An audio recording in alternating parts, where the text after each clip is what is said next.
ഡൽഹിയിൽ സോനം വാങ്ചുക്കിന്റെ നിരാഹാര സമരത്തിനിടെ ജന്തർ മന്ദറിൽ നാടകീയ രംഗങ്ങൾ. വേദിയിലെത്തിയ പോലീസ് ബലം പ്രയോഗിച്ച് സോനം വാങ്ചുക്കിനെ കസ്റ്റഡിയിലെടുത്ത് ആശുപത്രിയിലേക്ക് മാറ്റി.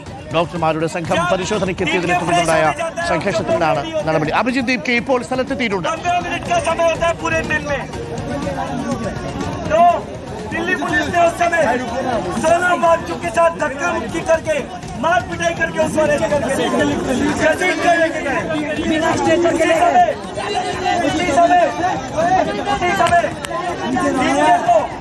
दीप के को पुलिस ने मारा पीटा सड़कों में घसीटा।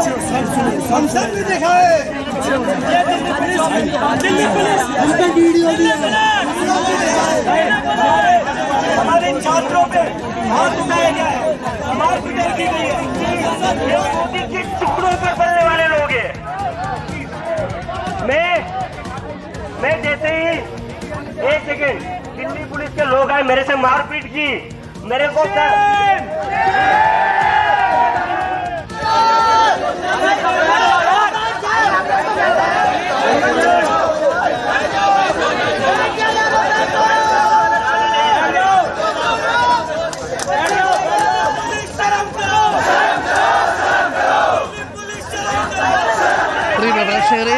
ഇപ്പോൾ അഭിജിത് ദീപ് കെ സ്ഥലത്തെത്തിയിട്ടുണ്ട്.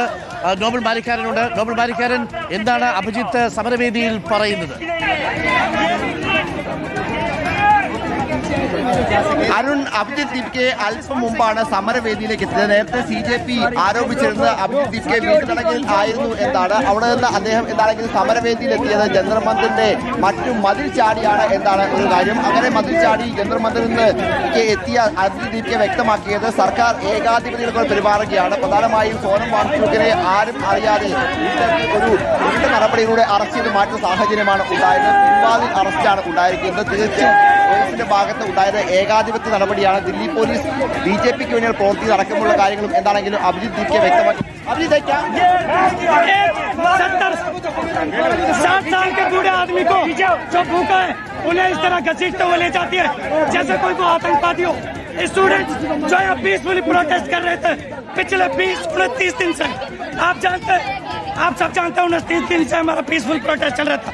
पुलिस आती है पीछे से. അഭിജിത് ദീപ് കെ ഇപ്പോൾ സംസാരിക്കാൻ തയ്യാറല്ല. നേരത്തെ അഭിജിത് ദീപ് കെ വ്യക്തമാക്കിയത് പോലീസിന്റെ ഭാഗത്ത് BJP കേന്ദ്ര സർക്കാർ അനുകൂല നിലപാടാണ് ഉണ്ടായത് എന്നടക്കമുള്ള കാര്യമാണ്. പോലീസ് വളരെ മുൻകൂട്ടി ഒരു പദ്ധതി പ്രകാരം ഇത്തരത്തിൽ ജന്തർ മന്ദിറിലേക്ക് എത്തുകയും അറസ്റ്റ് ചെയ്യുകയുമാണ് ചെയ്തത് സോനം വാങ്ചുക്കിനെ എന്നാണ് ഇവർ പ്രധാനമായും ആരോപിക്കുന്നത്. പ്രധാനപ്പെട്ട കാര്യം അരുൺ, ഇന്നിപ്പോൾ പോലീസിന്റെ ഭാഗത്ത് ഇപ്പോൾ വിശദീകരണം ഇതുമായി ബന്ധപ്പെട്ട് പുറത്തേക്ക് വരുന്നത് പോലീസ് വ്യക്തമാക്കുന്ന ഒരു തരത്തിലുമുള്ള മറ്റ് നടപടികൾക്കോ അഭ്യൂഹങ്ങൾക്കോ അടിസ്ഥാനമില്ല എന്നാണ്.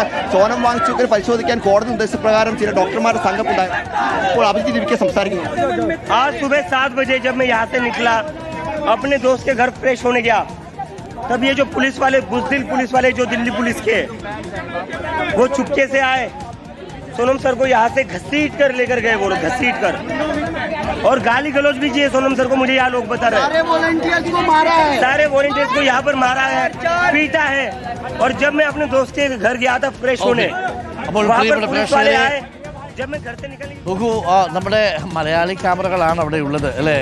റിപ്പോർട്ടറിന്റെ ക്യാമറ രാവിലെ ഈ ദൃശ്യങ്ങളും വാർത്തയും പ്രേക്ഷകരിലേക്ക് ആദ്യം എക്സ്ക്ലൂസീവായി തത്സമയം എത്തിച്ചുകൊണ്ടിരുന്നത് റിപ്പോർട്ടർ TV-യാണ്. പ്രേക്ഷകർ ഇത് കണ്ടു.